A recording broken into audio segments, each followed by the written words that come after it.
देखिए आगे विचार कीजिए में किस प्रकार की शासन व्यवस्था। अंग्रेजों के समय हमारे देश में शासन व्यवस्था किस प्रकार की थी। पहले के समय में राज्य के मंत्री की पसंदगी कैसे होती थी।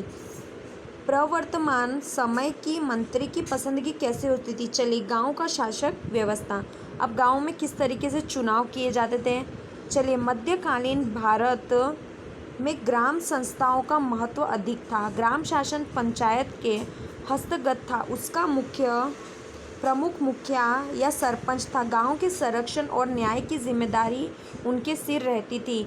उसके द्वारा दिया गया न्याय अंतिम माना जाता था। फिर भी कई बातों में गांव में ग्राम सभा ही न्याय करती थी और सजा भी करती थी। आज भी ग्राम स्तर पर ग्राम पंचायत या पंच के बुजुर्गों का मार्गदर्शन लिया जाता है। तो कई गाँवों में आपने देखा होगा कि जैसे कि पंचायत बिठाई जाती थी, 5 पंचों को बिठाकर उनका हस्ताक्षर लिया जाता था कि उनकी जो सहमति होगी, उनके जो वो न्याय करेंगे उसके आधार पर ही सबको दंडित किया जाएगा। तो उस तरीके से कई गाँव में तो ग्राम सभा के अनुसार भी न्याय किया जाता था।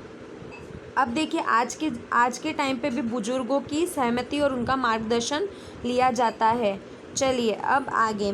इस समय राज्य की आय का मुख्य स्रोत जमीन महसूल था। अब क्या था, पहले के ज़माने में हमारे यहाँ पे क्या करते थे कि अंग्रेज अपना शासन करते थे तो वो अपना कर वसूल करते थे। उसी तरीके से राजा भी अपना कर वसूल करते थे। तो हर एक राज्य की ज़मीन महसूल वसूल करने की रीति अलग अलग थी। तो किस तरीके से किसकी ज़मीन वसूल की जाएगी, तो वो रीतियाँ क्या सबकी अलग अलग थी। लेकिन ज़्यादातर ज़मीन उत्पाद की छठा हिस्सा ज़मीन महसूल के रूप में वसूल की जाती थी। अब ज़्यादातर तो क्या था, जो छठा हिस्सा होता था उसके रूप में वो लोग वसूल करते थे। तदुपरांत प्रजा का अन्य कर भी थे और उसके बाद में उसके क्या था, प्रजा पर अन्य कर भी लगाए जाते थे। जिस तरीके से मैंने आपको बताया, इन सभी कर्मों के लिए भिन्न भिन्न पदाधिकारी की व्यवस्था की थी। इसके अलावा बंदरगाह नाके पर से भी इकट्ठा किया जाता था। अब क्या था, बंदरगाह नाके पे से भी आने जाने वाली जो व्यवस्था थी, जो आने जाने वाला सामान था, वहाँ से भी कर क्या किया जाता था, इकट्ठा किया जाता। सामंत लोग कर इकट्ठा करते और राजा को कर देते थे। अब क्या किया जाता था कि जिस तरीके से जिनको जो जिम्मेदारी सौंपी गई उस तरीके से वो लोग क्या कहते थे, कर वसूल करते थे। तो कर वसूल करके कर इकट्ठा कर कर किसको दे देते थे, राजा को दे देते थे। चलिए अब आगे साहित्य। अब हम कुछ साहित्य के बारे में जानकारी लेते हैं।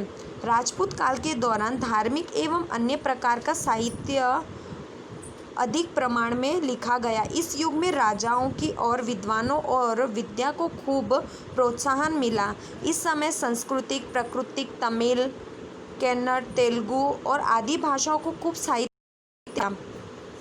संस्कृत भाषा के महान कवि माघ ने शिशुपालवध नामक महाकाव्य की रचना की थी।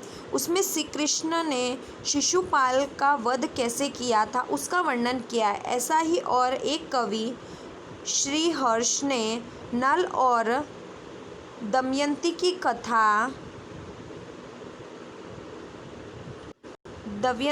कथा निश्चित चरित नामक महाकाव्य में की है। कहीं राधा आदि गोपियों द्वारा की गई कृष्ण की भक्ति प्रसंगों का रसमय वर्णन किया गया है। कई ऐसे काव्य रचे गए हैं जिनमें राजाओं के जीवन में चरित और शौर्य गाथाओं का वर्णन किया गया है। तो देखिए कि हमने क्या देखा कि किस तरीके की कविताएं लिखी गई है। तो कविताएं हमें यहाँ पे बताई गई है कि महान कवि लोगों ने कविताएं लिखी है। तो जिसमें शिशुपाल के रूप में कृष्ण भगवान के अवतार का वर्णन किया गया है। उसी तरीके से महाकाव्य जैसे गोपियों, कृष्ण, राधा, तो इस तरीके की कविताएं लिखी गई है। कवियों ने ये सारी कविताओं का वर्णन किया। उसी तरीके से शौर्य, उनकी गाथाओं के बारे में, वो किस तरीके के राजा थे, किस तरीके के अपने नियम पालन करते थे। तो ये सारी कविताएं का बहुत सुंदर रूप से वर्णन यहाँ पे दर्शाया गया है। चलिए अब हम आगे देखते हैं।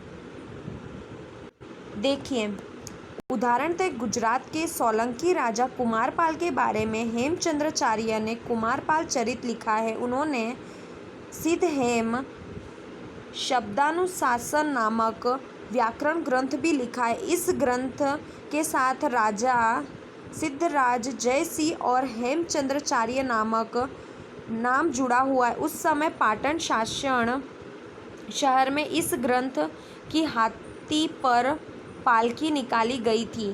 तो अब क्या किया गया था कि इस पर बिठाकर पाटन शहर में इस ग्रंथ की क्या थी, हाथी पर पालकी निकाली गई थी। तो जो कुमारपाल है उन्होंने, हेमचंद्राचार्य ने उनका कुमारपाल चरित लिखा है। उसके बाद में शब्दानुशासन जो व्याकरण में उन्होंने उसे व्याकरण में समझाया है, ठीक है ना।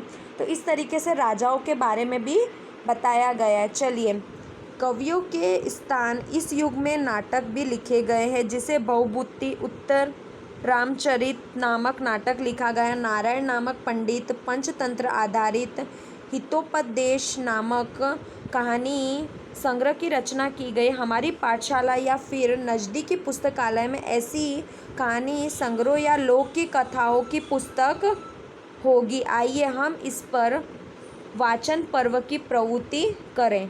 तो इस तरीके की हम देख सकते हैं कि इस तरीके की कितनी सुंदर सुंदर कथाएं लिखी गई है। तो अब आपके पास में जो पुस्तकालय होगा वहाँ पे आपको ये सारी किताबें मिल जाएगी, तो आप इसके बारे में और भी जानकारी प्राप्त कर सकते हैं। चलिए आगे, स्थापत्य हमें देखने को मिला। देखिए, स्थापत्य